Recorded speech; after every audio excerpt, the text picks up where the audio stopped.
got my little breaky break. You got your breaky break? You ready? You ready? Let's do it. Okay. So we're on chapter 24, Novelist in the Lake House.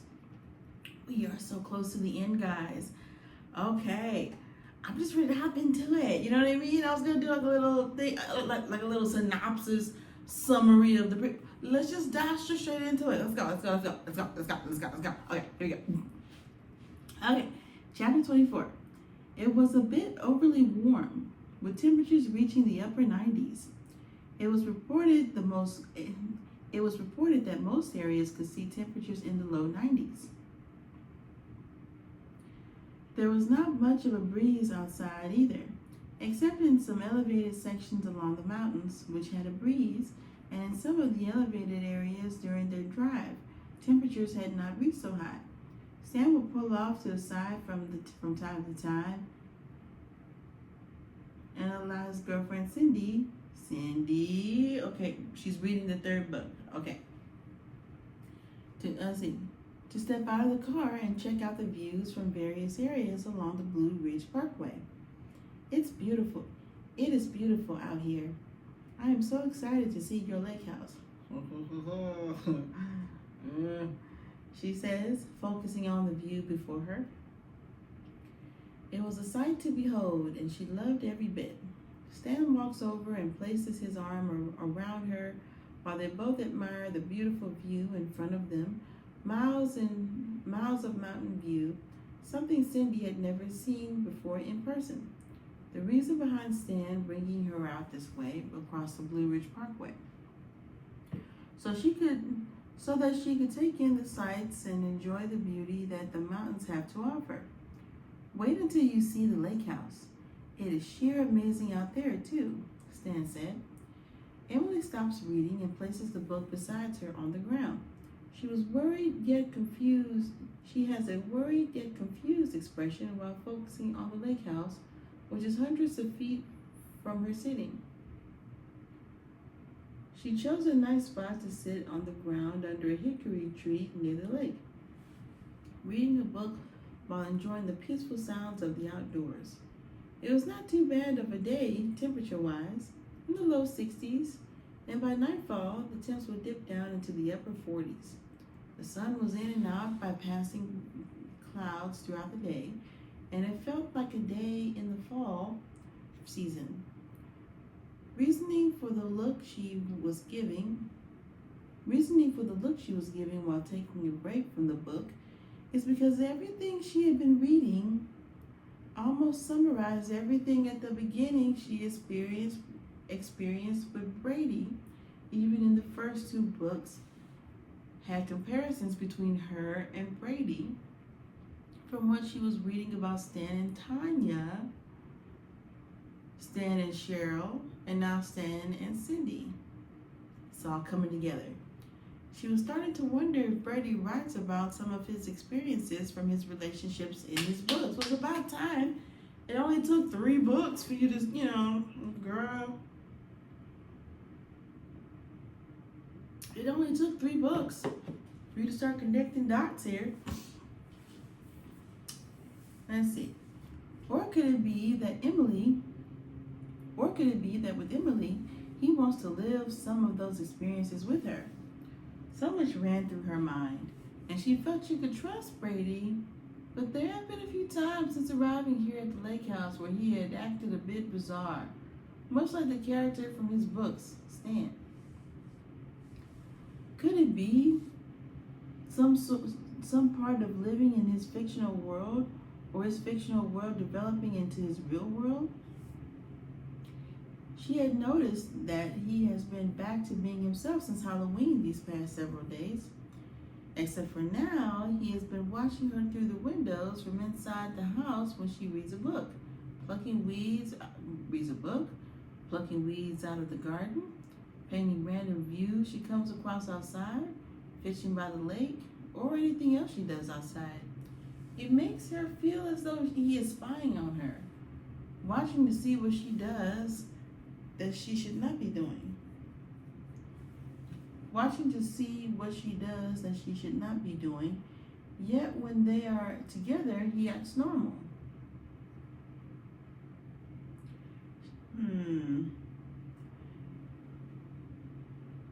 She is unsure what to think about some of his behavior. Looking back, she can see the front of the house, and she spots Brady standing in the front doorway, watching her briefly before he walks inside, closing the door behind him. Behavior like that worries her and makes her question things about him. Inside the house, Brady is at his computer working on his upcoming novel before Stan walks into the office and flops himself down onto a chair in the room, his face looking as though he saw a ghost. Brady took notice of that right away when his eyes peeled away from his computer and looked over at Stan. "What is wrong with you?" Brady asked. Stan acted as though he did not want to answer. Brady could sense that Stan was searching for something else to say instead of the truth. "Well, get on with it," Brady insisted.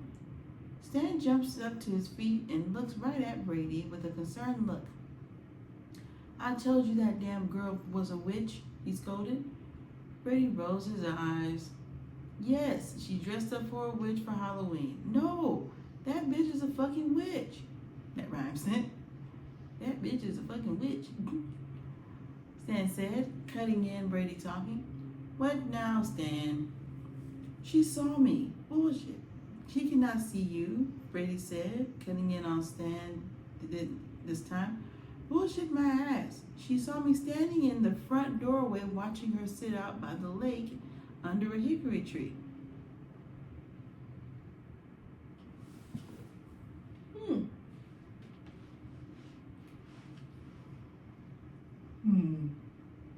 Because that could explain why he was looking at her suspiciously, because that was Stan.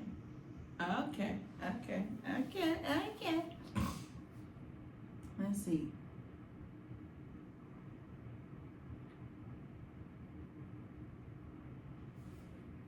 Well, I think I skipped a page. Here we go. Bullshit my ass. She saw me standing in the front doorway watching her sitting out by the lake under a hickory tree, Stan explained. "You know how this works. She only sees you when we imagine it. Like how we imagined the three-way with her," which is exactly what I was about to say. "She cannot see you unless we both imagine it. And I sure as hell haven't imagined it. I've been busy trying to rewrite most of this novel that someone keeps tampering with behind my fucking back," Brady explained, with a hint of an attitude towards Stan. He still blames Stan for going behind his back and changing his novel, and Stan knows he still blames him, and he picks up on Brady's tone. Brady removes his eyes from Stan and goes back to typing on his computer. Stan becomes very irritated with Brady before he storms over and practically snatches Brady from out of his chair and shoves him against the wall behind him across the room. And forcefully pins him against it with his forearm pressed against his chest. Okay, so maybe Stan is real, the fact that he can physically grab him and push him, because surely Brady's not pushing himself and all that. "Listen here, you asshole. I'm your fucking subconscious. What the hell do I gain from changing your fucking book? I have never tampered with it before, and now I am telling you that bitch saw me," Stan said, with the look in his eyes that was piercing into Brady's soul. "What the hell am I supposed to do about it?" Brady asked, squirming to break free from Stan's grip, pressing him against the wall. And each time he squirmed, Stan would press harder against him, not allowing him to break free. "I warned you not to bring her here. You need to take care of her. You cannot drag this out like the others." Wait. "I warned you not to bring her here. You need to take care of her." So Stan is telling for her to kill her. Stan is telling for him to kill her. Stan is telling him to kill her. Maybe Stan tells him to kill all the other ones too, for whatever reason. You cannot drag this out like the others. She is nothing like the others. There is something about her. There's something about her. Ooh.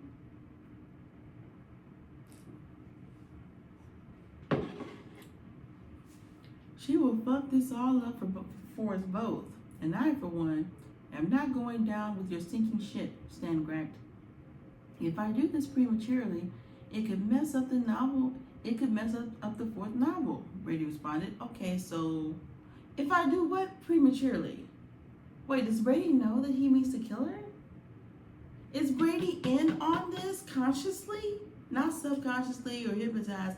Is he consciously aware that he's telling him to kill him? And that he's saying that I can't rush this? Let's see.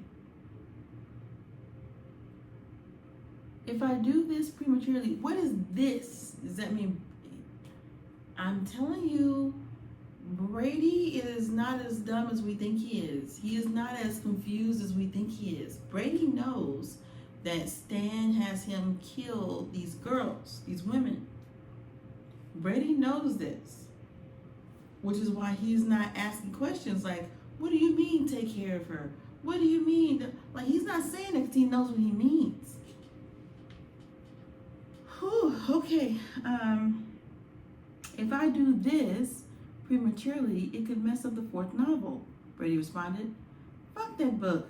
You're a fucking writer. Make some shit up. We don't need this shit to go south on us. Now take care of her and get it the fuck over with, Stan demanded. Fine. I'll fuck up the entire plan if that will ease your damn conscience. I'll take care of her. Okay, see? Within seconds after finishing his sentence, they both turned around in shock to hear Emily's voice. When they saw her, they were surprised to see her standing in the doorway.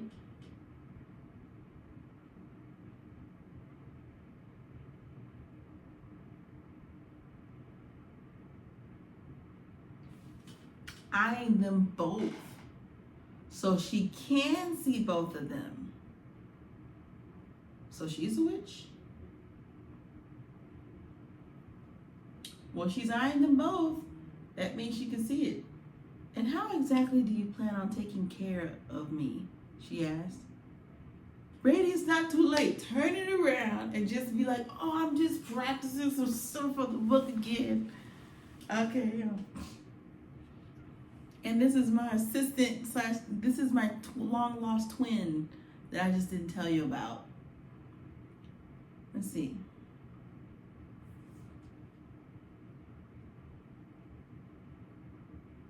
And how exactly do you plan on taking care of me? She asked. Stan and Brady were at a loss for words. Neither of them could form them from their mouths. They were both in shock. They could not believe she was standing there seeing them both, and the fact that she may have heard much more of their conversation. How do you see us both? Brady asked. He almost could not form the words to speak. He was in shock. Enough to know that I was right about not being able to trust you. Wait. How do you see us both? Enough to know that I was right about not being able to trust you. That's why I brought in my backup plan? She answered. What backup plan? Brady asked, almost stuttering to get the words to form from his lips. At that moment, Tony, okay, hold on. So everybody's in like human form. Because he's like, how do you see us? And she's like, basically, I see you enough to know that I was right about, okay, so here's what we're going to do. We got Brady. We got Stan. Okay, I can't see Brady on the camera here. Okay, I'm blind. Okay, here we go. Brady, Stan. We don't need Tanya, but we do need Emily and I guess Tony in a second. Hey, Tony. Let's see. What backup plan?" Brady asked, almost stuttering to get the words to form from his lips. At that moment, Tony comes walking into the room carrying a loaded 12-gauge pump-action shotgun. Okay, and he immediately points it towards Brady and Stan. Okay, so let's just take a look here. Where is... Do y'all remember who Tony was? Because I feel like Tony was actually Bob. Because I feel like this was Cheryl. Correct me if I'm wrong. Yeah, this was Cheryl. Because remember, these two go together, right? And then this was Janet, but apparently Janet does not exist. So we're going to just put that here for now. Okay, so we're saying this is Tony, guys. This is Tony. Okay, so here is Tony. So these two are in the doorway, right? I like how both of them have swords, and Tony's over here holding a burger. But yes, this is her backup plan. He's holding a burger. Okay, all right, here we go. So he's carrying a loaded 12-gauge pump-action shotgun. Just imagine this is a loaded 12-gauge pump-action shotgun, guys, okay? And he immediately points it towards Brady and Stan. This backup plan. Ooh, this backup plan. Oh, sorry. This backup plan, Emily said when he had walked into the room. The look that was on Tony's face was pure vengeful, as though he were ready to get his revenge for Stan for killing him. Oh, so my beef is with you. This is my beef. Shortly after Stan starts laughing, Brady thought to himself, "Why the hell is this fool laughing?" Just before Stan turns and looks at Brady, it's just a book. The whole damn thing is just another scene from a book. Turn the page, and the readers will quickly find us there. Stan explained with laughter. "Who the fuck says this in a book?" Emily interrupted. At that moment, Stan quit laughing and his face went back to being serious. When he placed his attention back on Emily and Tony, oh, wait a minute, wait. Tony fired a shot from his shotgun. Boom. Ooh, what you say? Okay. Blasting a hole into Stan's chest, sending his lifeless body to the floor next to Brady. Stan's body was covered in blood splatter, and Brady was terrified. You thought you would bring me here to be in your next novel as your next victim? Victim. That is where you fucked up, Emily said, nodding her head at Tony. Okay. He was watching her, waiting for the okay, and when he got the okay from her, he pumped the shotgun. This is all in Brady's imagination. This is not really happening. There's no way. We're just in chapter 24. We got like 6 more chapters. There's no way. Let's see. Okay, when he got the okay from her, he pumped the shotgun, ready to fire another shot. He pointed it at terrified Brady, who stood there about to piss himself. He was so terrified while begging and pleading for them not to kill him, but his pleas and begging would not save his life. Tony pulled the trigger and fired the shot. Ooh, what you say? Ooh, you only meant well, because you did. Ooh. Okay. Brady jumps to his feet. Wait. Oh, sorry. Brady jumps to his feet, screaming in fear, before quickly realizing he has fallen asleep at his desk while working on the novel. Told you. He felt his chest and peered around the room, finding no blood splatter and not finding Stan's dead body on the floor. That dream was brutal and felt so damn real, he thought while flopping back down into his chair. His thoughts were overtaking him. He was beginning to question himself. Despite all the times in the past he has been there, he has no memory of ever experiencing dreams like this. What the hell is going on? Ooh, ooh, what you say? Ooh, it's only been well, cause you did. Ooh. Okay, you guys. Ooh, okay. Ooh, and chapter 25 is quick too. Oh yeah. We about to go and hop on into this. Like, comment, subscribe, all the things. Tell me what y'all think in the comments. Whole shebang. See y'all in chapter 25. Let's go.